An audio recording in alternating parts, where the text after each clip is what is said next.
Long ball is going to go for a touchdown. The game's over. Webster Slaughter. Metcalf will go for the score. Unbelievable. 45-40. Run, William, run. He's got blockers in front. 5. Touchdown. Joshua Cribbs turns disaster into a score. Sight wants it all on this one for Ovid, and he is there. Jim Brown to the 30. Jim Brown is going to go in for another touchdown. The Cleveland Browns select Baker Mayfield. Wow. It is Baker Mayfield. I woke up feeling dangerous. Hello, Cleveland. Welcome to the latest edition of the 1085 Gridiron Podcast. I am your host, Anthony Joki. And as always, I'm joined by my co-host, Jack McCurry of the North Coast Sports and BigPlay.com. How are you doing tonight, Jack? Doing well, man. It's definitely been a while since we sat down and talked some Browns football, but here we are. It really has been a while. It's been way too long. We're jumping on here. We got to get moving because this season and training camps just around the corner. We have a lot of content that we want to push out for everybody before training camp starts and before the season starts. So we're going to kind of wrap up what was OTAs last week, talk about a couple things. We have a Browns mailbag for you. Anytime you want to ask a question for us, you can do it over on Twitter at 1085gridiron or on our Facebook page. Just drop us a message on there, leave a comment. We'll read them on the air. We'll do that at the end of the episode. But I guess one of the major news things, there have been a few major ones, and we'll start with Desmond Harrison. The Browns cut him last week. He started 8 games last year for the Browns at left tackle before he was benched by Freddie Kitchens for Greg Robinson. The offensive line play improved dramatically after it was after Baker came in, but after Greg Robinson was inserted at left tackle, things certainly got a lot better. Jack, were you surprised that the Browns decided to move on from Desmond so quickly? I know there were reports of some of the reasons they did decide to move on from him, but were you surprised that they actually did? Not really. I mean, if you're a subscriber like I am to the OBR, you've seen stuff in there that suggested that, Desmond's future in Cleveland wasn't going to be very long. Obviously, he missed his flight to minicamp last week, and I think that was the final straw. I think there was other reports that he was late several times, and, this is what the Browns knew they were getting when they signed Desmond Harrison as an undrafted rookie last year. He had all the talent in the world and had the chance to develop into a solid left tackle, and I think a lot of people were hoping that he could put a Band-Aid on that position for a little bit, obviously after Joe Thomas retired, but he just never worked out. He was too inconsistent, and I don't think he, gave 100% effort in terms of work ethic and determination to be a great left tackle. And obviously they made the change, like you said, and the line performed extremely well. And I just think that, with some of the depth moves that they made during the offseason, bringing in some veteran guys, that I don't even think Desmond was going to make it through to week 1. I think he was going to end up being one of those final roster cuts anyway. So, best of luck to him in Arizona. Hopefully he can pan out and turn into something, but ultimately it wasn't going to be with the Cleveland Browns.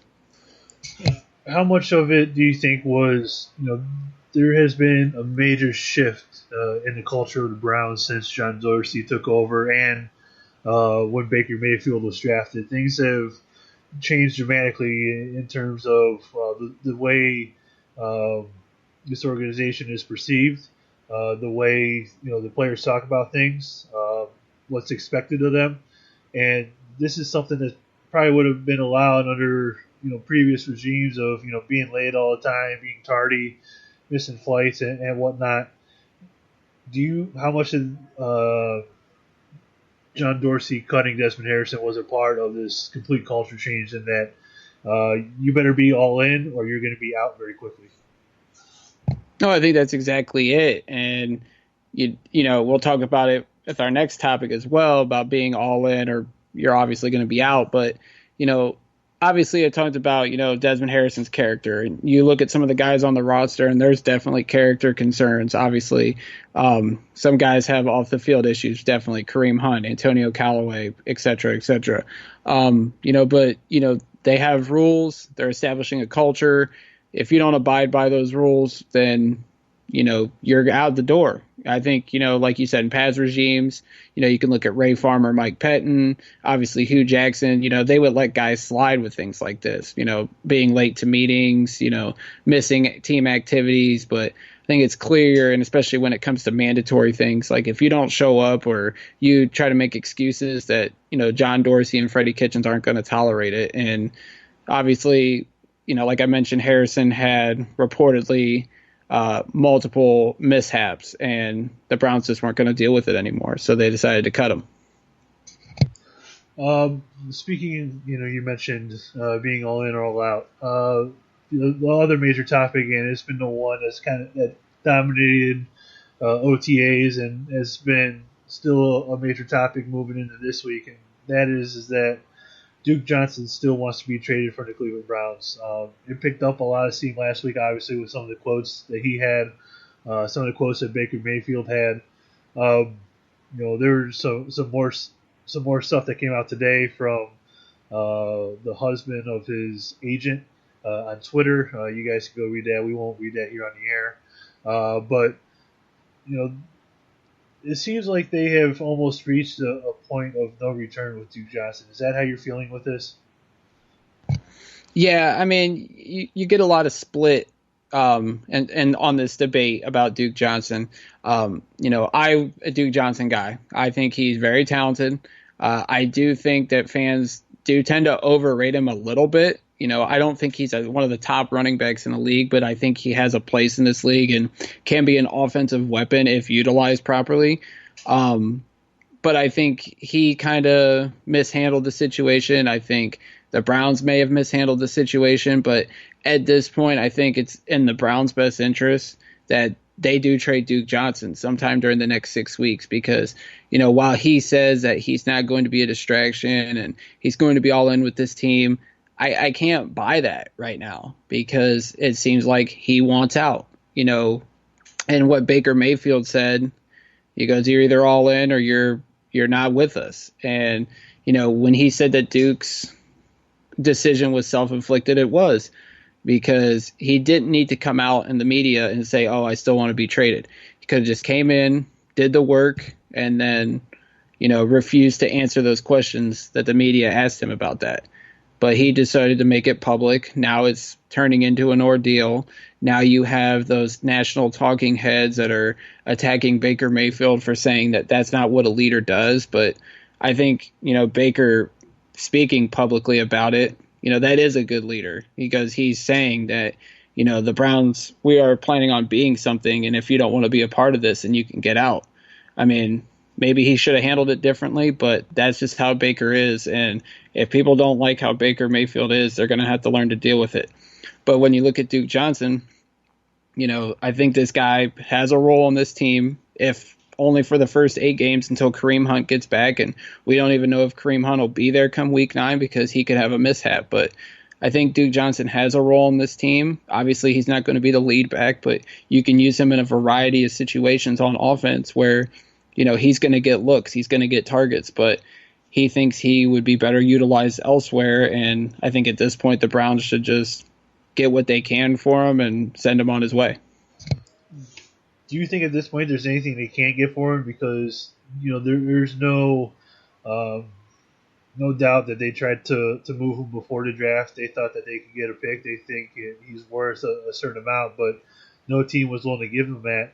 And as this progresses into the media and into training camp, as he continues to reiterate that he doesn't want to be here, how much less do you think the Browns are going to get now than you think they could have got around draft time for him? Oh, I don't think they're going to get much. If they got like a 6th round pick, I would be shocked. I just think that, first of all, I don't really see an ideal situation for him now. Pre-draft, I said there's potential teams where I could see him ending up, but that's no longer the case. I don't even know where they could send him now, but ultimately, I think they could have gotten a mid-round pick, and I was actually expecting him to get drafted. I remember saying it on here or not drafted, traded. I remember saying here after the first night of the draft that I thought Duke was going to get traded on that Friday or Saturday, and he ultimately didn't. A lot of people will say just keep Duke Johnson, but at this point, you take what you can get because there's no doubt that it's going to be a distraction through training camp, through preseason, and then ultimately as we get closer to the trade deadline, I feel like, Freddie Kitchens was, he was losing his cool on the whole Odell Beckham voluntary mandatory situation thing. And I feel like if, the media just continues to ask questions about Duke Johnson, I think he's going to lose his cool again. And, I just think it's too much of a distraction, and I think it is best that they move on at this point. If Duke doesn't say anything from here on out, if he leaves what he said at OTAs and what he said today, if he leaves it at that and he says or if he does what he said about, coming in here, doing the work and putting his head down and just waiting for something to happen, I don't think you'll hear much noise about it. But if he continues to talk about it, or if he answers reporters' questions about it, he could always refuse to answer those questions. And if he goes that route of refusing, I think that the best case for the Browns would be to feature him as much as possible in the first half of the season. While Kareem Hunt is still out, I do know that they like the other running back that they have there, Hilliard. So when you're looking at what they could do up until the trade deadline, they could definitely feature him, maybe boost his trade value a little bit. I know it's not much, but if it moves it from maybe a 6th-round pick to a 5th-round pick, and you're still saving a lot of your schemes, your offensive schemes and plays for the second half of the season when you're playing those divisional teams twice and potentially getting ready for the playoffs.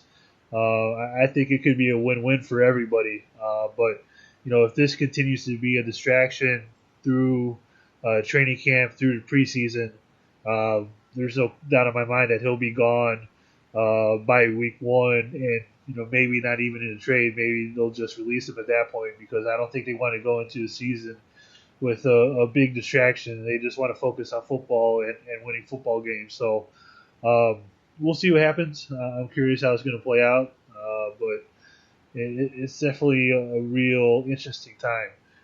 Just to kind of wrap this all up, do you have any problem with what Baker Mayfield said about Duke Johnson and how he is the leader of this train, and basically what Baker is, you better jump on the Baker Mayfield train, otherwise it's going to run you over? Yeah, you're exactly right. I mean, what you see with Baker Mayfield is what you're going to get. And, everybody expects him to change because, he's a leader now, and he's got to be a professional. No, that's how he is. I don't see anybody criticizing Phillip Rivers for the way he leads. Every leader leads their way differently. There's no script that says you have to lead this way, you have to act professional, blah, blah, blah. Not everybody's Tom Brady. Not everybody's Drew Brees. Everybody does it in their own unique way. And there's that national talking head that all he wants to do is criticize Baker. And I can continually tell people on Twitter, ignore him. I finally muted him on Twitter because I was tired of seeing him pop up on my timeline when people are criticizing Baker. He's doing that for a reason. He's doing that to get all of our attention so that we comment back. And he knows that, hey, I'm getting my clicks now. I'm earning the money that whatever that network is pays him to do. So Baker's going to continue to do what he does, and he's going to say what he's going to say. I don't think he was wrong in saying that, because I think he was honest and genuine, because that's how Baker Mayfield is. Maybe he shouldn't have done it private. Maybe he should have not said it publicly, but Duke Johnson shouldn't have come out publicly and said, yeah, I still want to be traded. I don't trust the Browns, and that's how I feel. Baker came out and said how he felt, and that's just how it is. Yeah, I think you're absolutely right. And once Duke put it publicly, it was a matter of time before somebody else commented on it publicly, and it should be the leader of the team, and that's who it was with Baker Mayfield. All right, as we move on here, I guess some of the other news from OTAs was actually stuff on the football field, and I think this is going to be the most interesting battle all through training camp, all through the preseason, and that's who is going to be starting at right guard. Is it going to be Corbett? Is it going to be Cush? Or is it going to be Callis? Um, this offensive line needs to be a solid unit, and right now, I think they hope that Austin Corbett is going to be that guy, but you do have veteran experience in there as well, and maybe he's the guy that's starting week 1 for the Browns. So on June 10th here, Jack, who do you think is starting week 1 at the right guard position? I'm still going with Austin Corbett. I feel like, and I know it was a big deal during minicamp and even OTAs, but I feel like they don't want to hand it to Corbett. I feel like they want him to go out and earn it. And that's why you've seen, Eric Cush, a veteran offensive lineman out there. He was getting reps with the ones. You've seen Kyle Callis, who primarily has been the backup center, and I think he started in Indy at center for a couple games. He got reps at right guard. I think, they're looking at all the options to make sure. They obviously had these next 6 weeks to look at the tape from OTAs and mini camp, and then, go in the direction into once training camp starts, like, this is our line, this is how it's going to be, we're going to let everybody gel. The one thing about Corbett, he's been working this offseason big time. He stayed in Cleveland with Batonio and J.C. Treader, and they worked out. They were in the gym lifting. Corbett got bigger. He put on weight this offseason, and he's been preparing, and he's been working with those guys. I feel like he's been working, and the Browns are going to let him keep working. Obviously, they're very high on him. He was the first pick of the second round last year.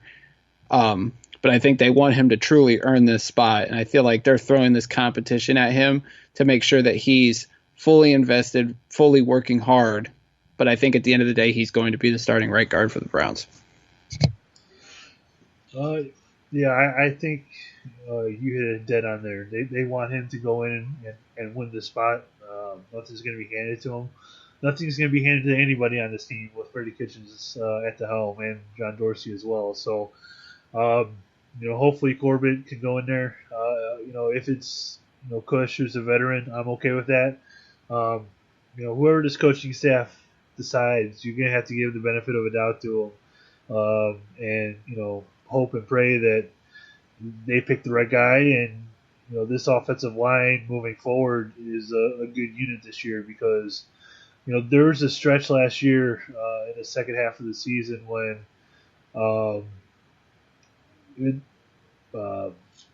they went at least 2 games, I think, without letting Baker Mayfield get sacked. So they did a really good job of protecting him, and if you're able to keep Baker upright and are able to keep the hits at a minimum, obviously that reduces the risk of injury and protects your franchise quarterback. So hopefully that guy is able to protect Baker and also contribute in the running game. There's no doubt that they're going to want to run the ball with this team to offset the passing, and you need to have a good run blocker in there for Nick Chubb. We'll see how it plays out. It'll be very interesting to see how this position battle between these 3 guys, how it ends up. I think all 3 of these guys are going to make the team. Just because you have you have Batonio obviously at left tackle. You have Eric Cush, who can play both guard spots, and you have Kyle Callis and Austin Corbett. So you have 5 guards there. That's a pretty good rotation, or 4 guards there. I think all 4 of those guys are going to make the team. So it's just a matter of who's going to be starting at right guard come week 1. Some other competition that we had was the special teams, and we have a battle between two kickers, Greg Joseph and is it Austin Seibert? It's Austin, right? Yeah. Okay. It's Austin. I just want to double check because it's been a while. And then we have between the two punters, Britton Colquitt and the Scottish Hammer. Jack, when you look at these two position battles, obviously we went through major ups and downs last year at the kicking position for the Browns. So obviously this is an important one. Greg Joseph seemed to have the better OTAs than Austin Seibert. So when you look at these two separate position battles for kicker and punter, how do you see this one playing out? Yeah, with the kicker position, it's definitely going to be an interesting one. I would give the edge to Seibert just because, this is the Browns guy. They drafted him in the 5th round, which, seemed pretty high for a kicker. I really wouldn't take a special teams guy that early in the draft. That you have 7th round picks for that reason. But obviously the Browns liked him. They wanted to make sure they got him. Joseph, I didn't have a problem with him last year. I just think that social media is very hypocritical about these things. And if it was around back in 99 and 2000, people would have ran Phil Dawson out of town because he wasn't perfect those first few years in the league. But I would definitely go with Seibert. At the punter position, I would tend to think that they would go with Britton Colquitt. But if you've seen some of the videos from minicamp, the Scottish Hammer was on the sidelines working on holding. It's something that he hadn't needed to do in college, but obviously he was working on that. Obviously if they want to go in a financial direction that they could cut Colquitt, it would save him a couple million. And obviously Gillian has a pretty strong leg. They don't call him the Scottish Hammer for nothing. So that'll definitely be some interesting competitions to watch during training camp in the preseason for sure. Yeah, I'm not saying go full Sashi Brown, but I bet you that you could get a draft pick for Britton Colquitt. I don't think he'll get a 4th rounder like he did from Carolina, but I bet you that they could flip him for some kind of draft pick because he is a very good punter and certain teams value that a lot. So maybe that could be a thing there if they decide that they're going to go with the Scottish Hammer. All right, let's get through a couple of these other ones quickly before we get to the mailbag. Antonio Callaway talked to the media, and with the arrival of Odell Beckham and the talk of Jarvis Landry and whatnot, Antonio Callaway's name hasn't been mentioned a whole lot, but he has quote lofty goals unquote. So when you look at the goals that he mentioned, which was 1,000 yards and 10 touchdowns, do you think that's attainable for him this season with how much they're going to have to spread the ball around between all these receivers? Do you think that's something that he could accomplish? I had to laugh because, the media was all saying, oh, those are lofty goals by Antonio Callaway. And I'm thinking to myself, they're not that lofty when you honestly think about it, because he's more than likely going to be the 3rd or 4th receiver. I think that'll be an interesting competition who will get more reps between him and Higgins. But when I look at Callaway, he's a burner. He's going to get down the field. You can't stand there and tell me that you're going to double team Beckham, which means Landry's going to have one-on-one situation. Callaway is your 3rd guy, whether it's in the middle or on the outside. He's going to be able to get down the field, stretch the field. And then you're going to have somebody guarding Njoku. Then you have to keep an eye on Chubb or Kareem Hunt or Duke Johnson. There's going to be a lot of open looks for a lot of people on offense. And I think Callaway's going to get plenty of open looks. It might be a stretch, but it would not shock me if he somehow got to 1,000 yards. I think that's like 70 receiving yards a game. He makes a couple big time down the field catches. He'll get that 70 yards in a flash, and 1,000 yards and 10 touchdowns really wouldn't be shocking. This offense has the potential, and I really think it's going to be a high scoring, high powered offense. And you might see 2, maybe 3 1,000-yard receivers, and Callaway could easily be one of those 3. Yeah, it's obviously they have a really good receiving core. I think he'll get the 1,000 yards. I don't know if he'll get the 10 touchdowns. I think he could have 10 total touchdowns between wide receiving and punt returning, and maybe even kickoff return if they put him on there as well. I think that's where he could be extremely dangerous. But I don't know if he would be able to reach that 10 touchdown mark. It would be very hard with all the other receivers. But you mentioned how Odell's going to get double teamed. And that's going to leave everybody else open. It's certainly going to be interesting to see how they spread around the ball with just one football every week. I think it's going to be a rotating kind of, okay, who are we going to feature this week against this opponent? Okay, what matchup can we exploit against this team? I think that's more so how it's going to go. It's not going to always be, 2-1 guy. Obviously, Odell taking up double teams is going to help everybody else on the offense. And then when Odell finally gets those one-on-ones, that's when this Browns offense is really going to hurt everybody else. So it'll be really fun to see how this offense clicks when the season starts. This last question, next week we're going to start previewing the different positions for the Browns, and I had this question for Jack that kind of leads into what we're going to be talking about next week, with all the different position battles and, the state of every position on the Browns. And Jack, I want to know from you, who's one guy that started a game for the Browns last season that might not be on this roster come week 1 in 2019?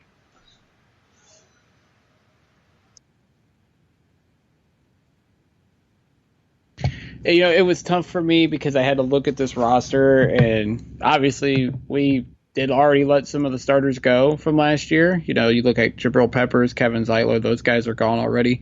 I'm looking through the roster, and, even though it'll be a big dead cap hit, I honestly think, and it wouldn't shock me if somehow Christian Kirksey got moved between now and maybe week 1, whether it's in a trade or if they cut him and just eat the dead cap. You look at the linebacker position, it is probably the weakest spot on our roster, and I think it would be a shock if they ultimately did cut Kirksey, but he hasn't lived up to the contract extension. He's been hurt more times than he's made big plays on the Browns defense, and when you look at the Browns defense, they're only going to play like a couple linebackers at a time, and they're going to have Joe Schobert on the field probably all the time. You drafted Mac Wilson and Sione Takitaki. So what's Kirksey's role going to be exactly? He more than likely would be a starter if he sticks around, unless they want to go younger. And in that case, his role will get diminished, and they'll probably split the other linebacker spot between Wilson and Takitaki. So if I had to pick a guy, although I would say it's probably a long shot because of the dead cap hit, it would be Christian Kirksey for me. Well, if they decide to trade him, because it is post June 1st, their dead cap hit for this season would only be $1.2 million. The dead cap hit for 2020 would be $2.4 million. It'd be a $7 million cap savings this year if they were able to trade him. I think they would be able to.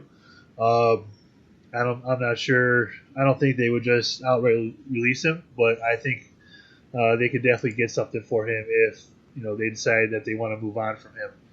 For me, my guy is Chris Hubbard. We just got done talking about the offensive line, but he's definitely a guy who has a pretty decent sized contract.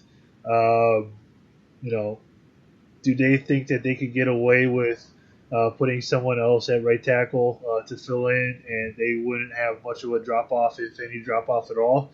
That's definitely a question that they'll have to figure out. But if they were to move on from him, he would only have a dead cap hit this year of $800,000. Next year it would be a $2.4 million cap hit. They'd have a cap savings this year of $6.5 million. So I think that there's definitely a possibility there. Just so that way they could have a little bit more cap space next year with the rollover cap and whatnot. I would hate to see both of these moves made for salary cap reasons, but I think that they both could be on a chopping block because of their contracts, and teams could be interested in them. But like I said, it's going to be hopefully they have somebody in mind if they do decide to move on from Chris Hubbard. All right, we put out a tweet and a Facebook post for mailbag questions, and we actually got 5 questions this week, which I think is the most that we've had when we've done one of these, so we're kind of excited from that. The first one is from Joe on Twitter. Jack, where do you think the Browns line up Jermaine Whitehead this season, and how much of an impact do you think he will make? Whitehead was a big name being talked about during OTAs and minicamp. Morgan Burnett wasn't on the field a lot because I think he's dealing with an injury, but Whitehead was utilized a lot as the third safety on defense with Demarius Randall and the other safeties escaping my mind right now. It might have actually been Morgan Burnett. I know he was injured during minicamp. Maybe he wasn't during OTAs, but the Browns were utilizing a lot of 3 safety packages. And I think we're going to see that a lot. And I think Whitehead is obviously going to be the third safety in that role. The Browns seem really high on him, especially defensive coordinator Steve Wilks. And obviously the front office was high on him. They brought him in late in the season off of waivers from Green Bay. It'll be interesting to see what they do with him, if he's going to be in that like Jabril Peppers role where, he'll be, deep as a safety, but then also come down in the box. So he's definitely going to be a name to watch. And if they run a lot of the 4-2-5 defense where they have 5 defensive backs, I expect Whitehead to play a big role in that. And he'll make a definite impact, I think, on the defense this year. All right. Greedy Williams got a lot of time at the number 2 corner, which is definitely a starter. Jack, if the Browns are able to have Greedy Williams start the season for them and him be an instant starter as a second-round pick, a lot of people thought he should have been a first-rounder, but if he starts and plays very well, how much do you think he can contribute? Because I don't want to say how much you think he'll contribute because obviously he will be starting, but how much do you think he would be able to hold down that position because teams are more likely going to target him versus Denzel Ward on the other side? I think with Greedy, obviously I think these OTAs and the mini camps have been good for him. And also they've been good for Denzel Ward. And you line them up against guys like Odell Beckham Jr., Antonio Callaway. Obviously, Landry didn't participate a lot in minicamp because of injury, but in OTAs, he got some work against him as well.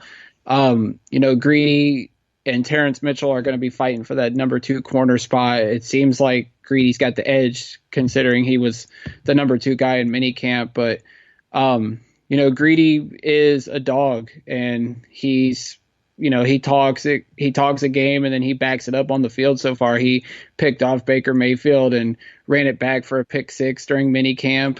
It's going to be interesting to watch. I think, they'll probably target him a lot because Denzel Ward proved during his rookie year that, he came right in and made a big impact at the cornerback position. But I think Greedy will fight. And he's not going to lay down to anybody. Coming from the SEC, he obviously had to go up against some big names. And, coming into the AFC North, he's going to at times be lined up against A.J. Green, Juju Smith-Schuster, and then, whoever's Baltimore has at wide receiver, if they decide to even throw the football this year, which doesn't seem like they will. But, even if they will, I think Greedy will step up to the challenge, and I don't think he'll be afraid of that at all either. All right, our next question is from Amanda on Facebook, and we touched about this quite a bit earlier, but she asks, do you expect Duke Johnson to be on this roster come week 1? We talked about it earlier. I really don't think he will be. I think the Browns will get to a point where they will decide that it's best to move on from Duke. I think you've seen during OTAs and minicamp that they have something in mind for Dontrell Hilliard. You know, they were lining him up at wide receiver, and I wouldn't be shocked if they do what they intended to do with Duke Johnson and throw Dontrell Hilliard into the mix in that role. So if Duke was on the roster, it wouldn't shock me, but I think at this point that they cut ties and move on. All right, our next question is from Andy on Twitter, and he asks, who is your pick for surprise Browns player of the year? I'm going to say David Njoku, because when you look at all the Browns' weapons on offense, he kind of seems to be the one that nobody really talks about. And, he came on at the end of the last season. He made some big plays. Much like we talked about with Antonio Callaway, getting some open looks. I think Njoku's going to get some open looks too in that middle of the field. And, while teams are focusing on Beckham and Landry, and then you have to focus on Chubb and Hunt once Hunt gets back, and, Callaway and Higgins as well at wide receiver, I think Njoku's going to get a lot of looks. And people tend to forget he's still only 23 years old. And I think there's still room to grow. But I think this year he takes a step forward and becomes one of the top tight ends in the NFL, arguably because he's going to get a ton of open looks, like I said before. But I think the Chiefs going to make some big plays, and we're going to see plenty of Chief slams in the end zone. Anthony, who would be your surprise player? You took him. That was my answer long before we even started this. I agree with everything you said about David Njoku. Unlike Callaway, I definitely think Njoku is going to have at least 10 touchdowns this year, just with all the opportunities that he's going to have in the red zone, being that big red zone target, having those one-on-ones with linebackers and safeties. So if they're able to match him up against cornerbacks, it's going to be golden opportunities for him and the Browns on offense. So for me, it's definitely going to be David Njoku as well. I know Higgins has been kind of the sexy pick for this question, but for me, I think David Njoku is going to take such a huge leap this year, like you mentioned. All right, last question. And this comes from Michael on Facebook, and it's a very simple one. Do we really have to persevere through these god-awful uniforms again? For one more season, yes. And I liked your response to him on there, saying that bring back the old uniforms.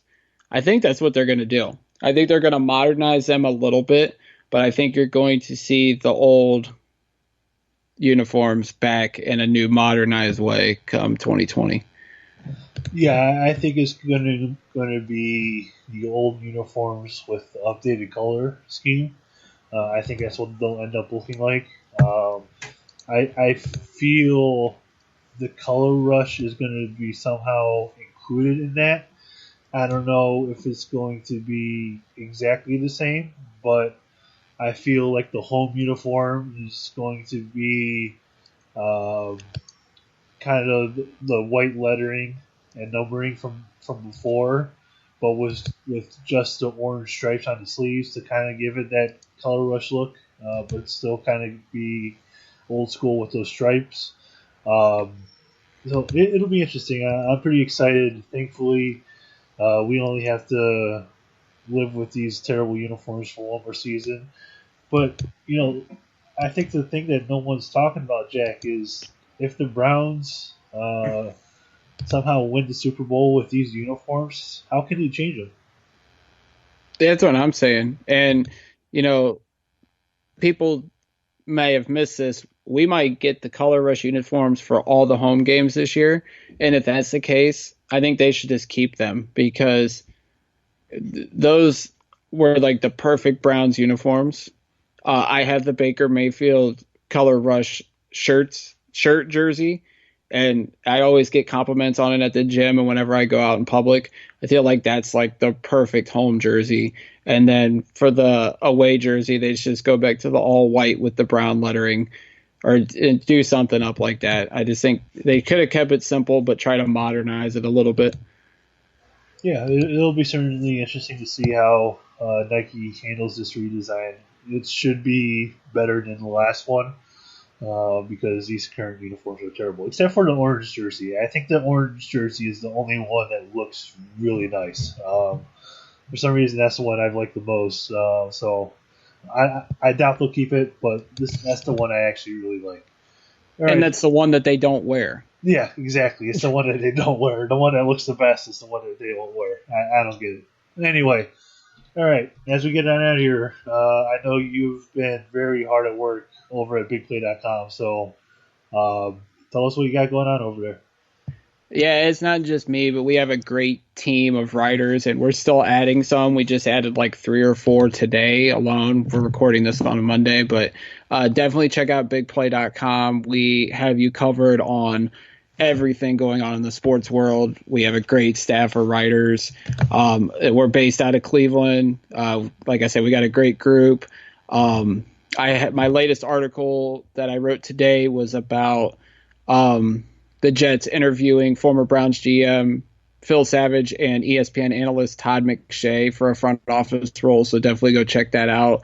Follow me on Twitter at JMcCurryCLE, and check out the other podcast that me and Anthony do, the North Coast Sportscast. We got a couple episodes coming down the pipeline here in the next couple of weeks because we are within 10 days of the NBA draft and expect the Cavs to make some noise in one form or another here in the next couple of weeks. Yeah, it's going to be very very noisy, I think, with the Cavs over the next 10 days with the draft looming. As always, you can follow me on Twitter at Anthony Joki. You can follow the podcast on Twitter and on Facebook at 1085 Gridiron. Be sure to subscribe, rate, and review our podcast. We absolutely appreciate it. We're doing something interesting with Discord coming up. I think you all will enjoy that as well. With all that, we're going to get on out of here. And as always, go Browns.